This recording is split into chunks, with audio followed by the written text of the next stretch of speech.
Performance-based ideologies says, I am what I do. I am what I have. I must be great, I make money. I must be great, I have a big house. I must be great, I'm pretty. Validation that comes from stuff is never God. And this generation is drunk with this. You can't wear a watch until who made it? You step on the runway, what are you wearing? You got everybody's name on you but your own. Oh, that's a Gucci right there. That's a Saint Laurent right there. You know, everybody's name but yours. So if you wear Christian Louboutin and if you wear Gucci, then you must be somebody. No! You cannot have a possession-based understanding of who you are. Give me that job, it'll make me important. Give me that car, it'll make me important. If you weren't important before you got it, you won't be important after you get it. In these days, there's so much emphasis on name brands. We're wearing so-and-so designer shoes, driving a so-and-so car, talking on a so-and-so cell phone. If you're really cool, you got on so-and-so underwear. You can feel good about yourself. We have so many other names on us, we don't know our own name.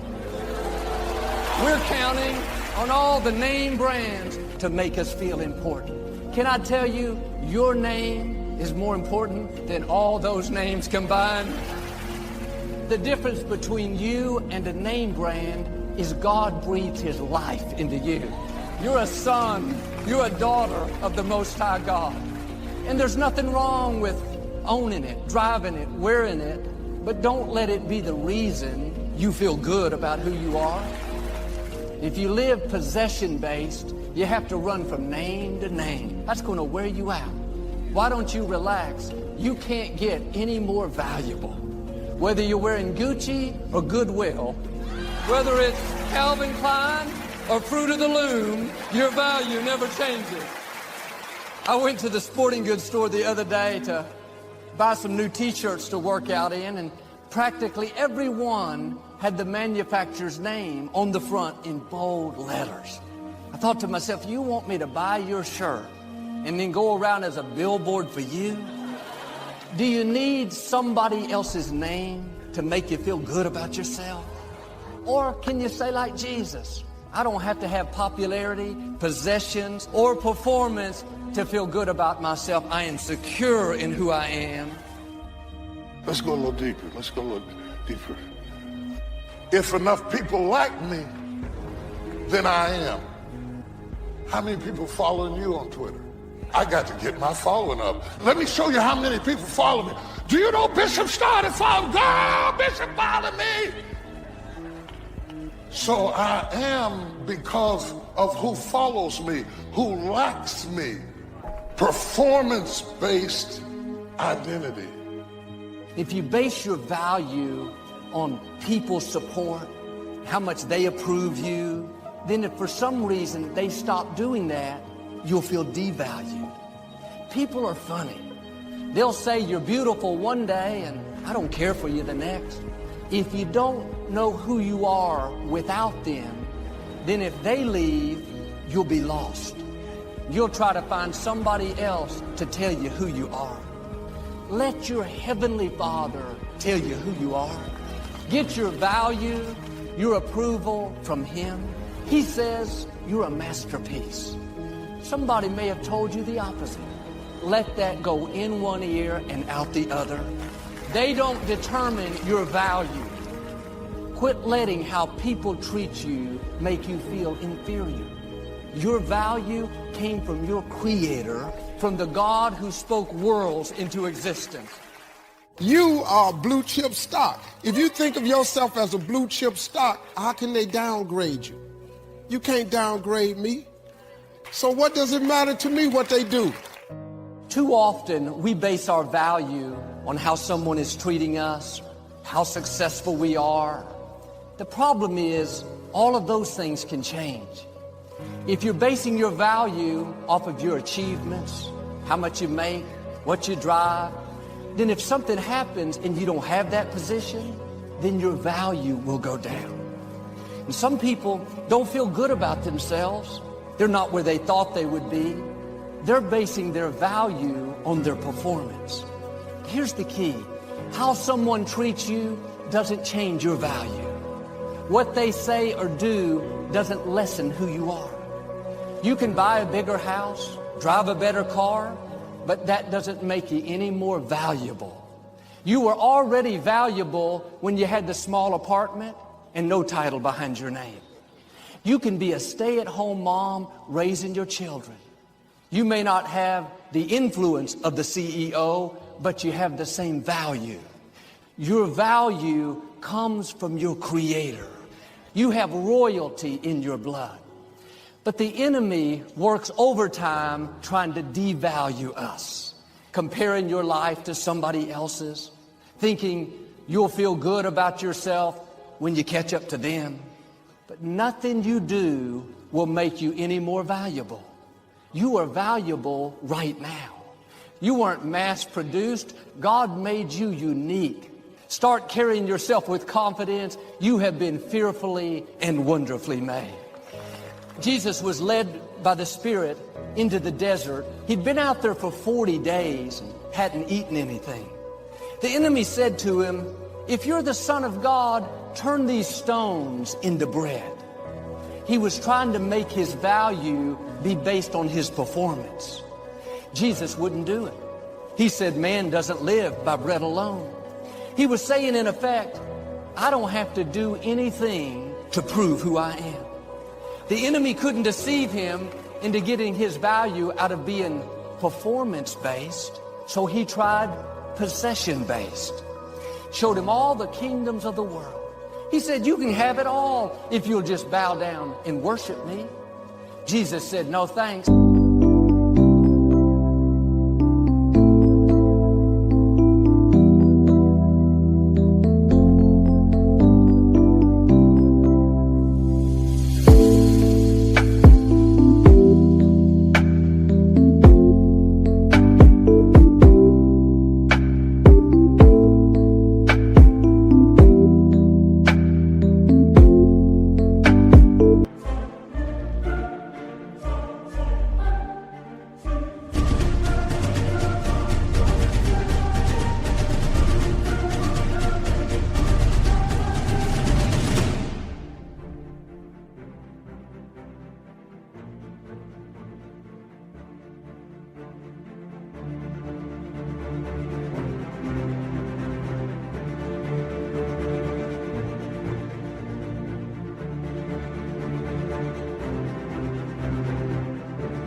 I don't have to have what you think is important to feel good about who I am. So the enemy tried one final thing, popularity. He took Jesus to the highest place in the temple. He said, "If you're the Son of God, jump off this building. You said your angels would protect you." He was trying to get Jesus to show off. Jesus said it again. I don't need popularity. I don't need performance to feel valuable. I know who I am. And a lot of people live in a proving mode. They can't feel good about themselves unless they prove to people they're important. They're always having to outdo, outperform, outdrive, outdress. It's very freeing when you realize you don't have to impress people. It takes a lot of energy to compete, to impress. Get off that treadmill. You're working hard but not going anywhere. You don't have to prove anything. Let me show you something. I'm teaching just do it. And yet,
criticizing doing it to define who you are. Which way is it, Reverend? Do I do it or not do it? The problem is not about doing it, it is why you do it. What I am criticizing is putting the doing before the being, so that you think that if I do this, I will be somebody. If they like me, I will be. You got it backwards. The people that...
Their God shall be and then do.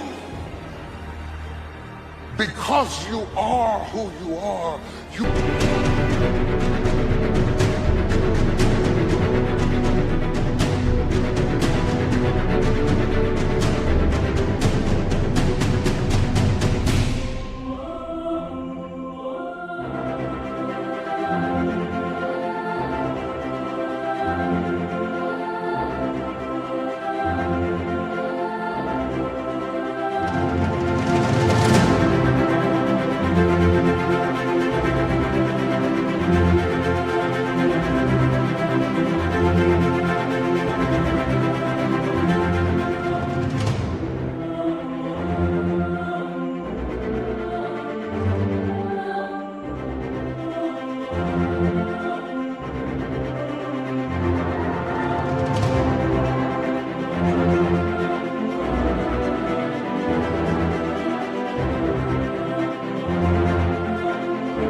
can do what you can do. But if you're trying to find out who you are by doing things, you have to start with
being, because the difference between the two determines the direction of your destiny.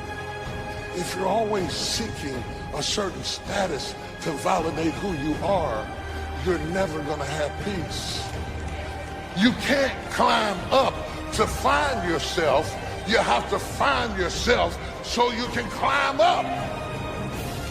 So that means you could be rich while you're broke. You could be healed while you're sick. You could be loose while you're bound.